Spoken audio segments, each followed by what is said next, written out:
Des milliers de personnes racontent avoir vécu une expérience de mort imminente. Certaines disent avoir vu une lumière. D'autres parlent d'une paix indescriptible. Mais Bill, lui, affirme avoir vécu quelque chose d'encore plus bouleversant. Je me rappelle encore très bien de m'être entendu prendre de manière très physique mon tout dernier souffle.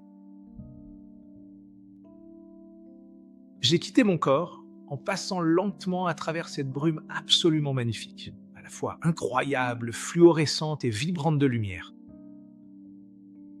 Je flottais au-dessus de mon corps, me regardant d'en haut, et quand j'ai compris que ce corps n'était plus en vie, un rayon est apparu derrière moi, si éclatant qu'il illuminait tout en dessous de moi, et il m'a attiré directement vers le passage.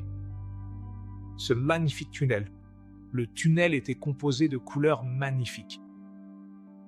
Et maintenant, je commence à avancer, mais je ressens une sensation incroyable. Je ressens une émotion que je n'avais jamais connue auparavant, un amour.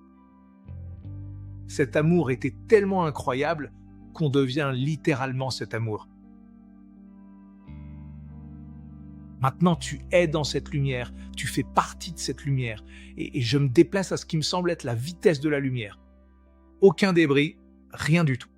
Juste de la lumière, de magnifiques couleurs filent autour de moi, me traversent, et cet amour devient de plus en plus fort.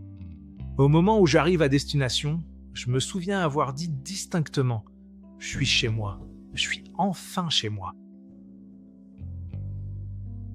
Je me souviens avoir entendu une voix douce me parler et elle dit « Oui Bill, tu es chez toi dans la lumière de Dieu ». Et maintenant, je suis accueilli par des esprits tout autour de moi, de la famille, des amis. Et je me souviens de discuter, d'échanger, de ressentir l'amour de tout le monde. Je les reconnais et ils me reconnaissent. Tout se fait par télépathie.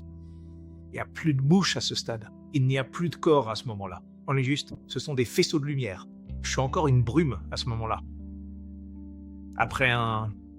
Il m'a semblé que quelques minutes s'étaient écoulées et j'entends cette voix. « Bonjour Billy !» Quand j'ai entendu cette voix, c'était celle de mon frère. Mon frère Peter, il avait environ 16 ans de plus que moi. Mon frère était toujours avec moi pendant mon enfance. Il m'apprenait à jouer à la balle et m'emmenait à mes matchs, quand je jouais dans les ligues de baseball et tout ça. C'était vraiment un frère formidable, vraiment merveilleux. Et puis c'est arrivé de nulle part. Il s'est retrouvé avec un cancer du foie. Et on lui a dit qu'il lui restait 4 ou 5 mois à vivre. Et ça m'a bouleversé. Maintenant, je suis sûr de reconnaître la voix de mon frère. Quand il a dit « Salut Billy », à ce moment-là, tout le monde m'appelait Bill dans la vie. J'avais la quarantaine, mais pour lui, j'étais Billy. Et il dit « Salut Billy ». Et je me suis retourné et j'ai dit « Peter ». Et l'étreinte était presque indescriptible. C'était comme si tu faisais partie d'eux. Il faisait partie de toi. Puis, il m'a expliqué qu'il devait m'emmener maintenant et que nous allions faire quelque chose. Et j'ai dit « Quoi ?» Il dit « Nous allons faire la revue de ta vie ». Je ne savais pas ce que c'était. Mais c'est là que j'ai ressenti pour la première fois à nouveau ma vie sur Terre. Quand je lui ai parlé, j'avais oublié pendant un moment. Et il m'a emmené à un autre niveau, où ils ont commencé cette chose incroyable, vraiment incroyable. Ils m'ont montré tout le bien que j'ai fait dans ma vie.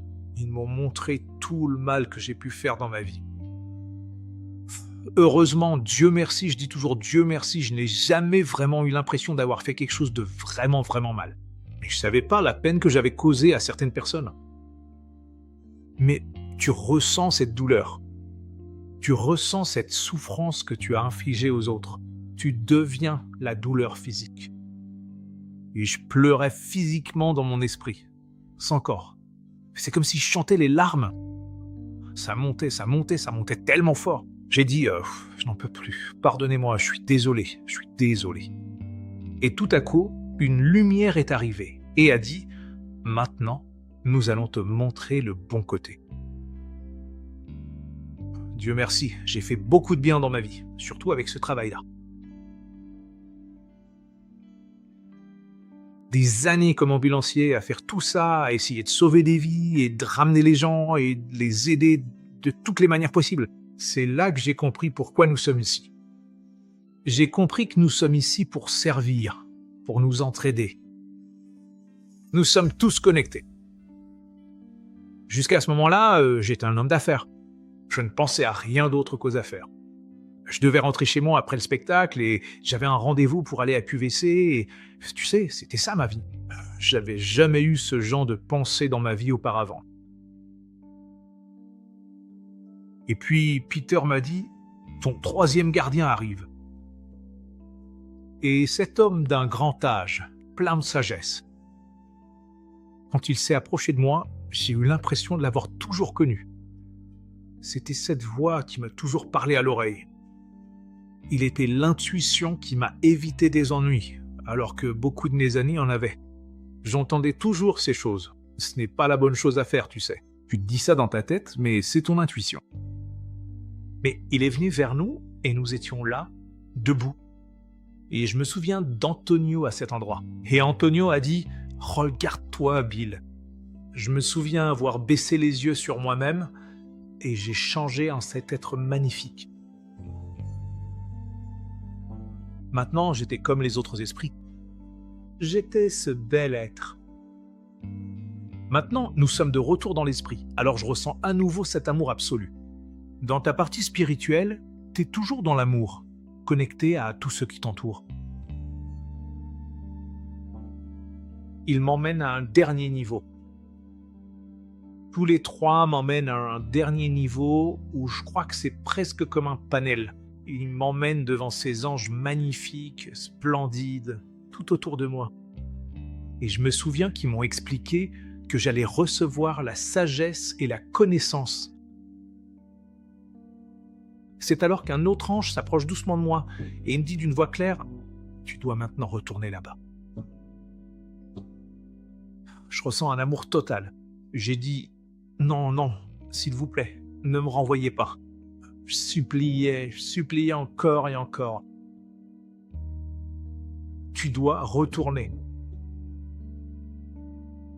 J'ai tout fait, tout ce que je pouvais imaginer pour ne pas avoir à revenir. La chose suivante dont je me souviens, c'est d'être aspiré à travers un vortex, ramené de plus en plus vite. Et puis, je commence à ressentir de la douleur et je suis réintégré dans mon corps d'un coup.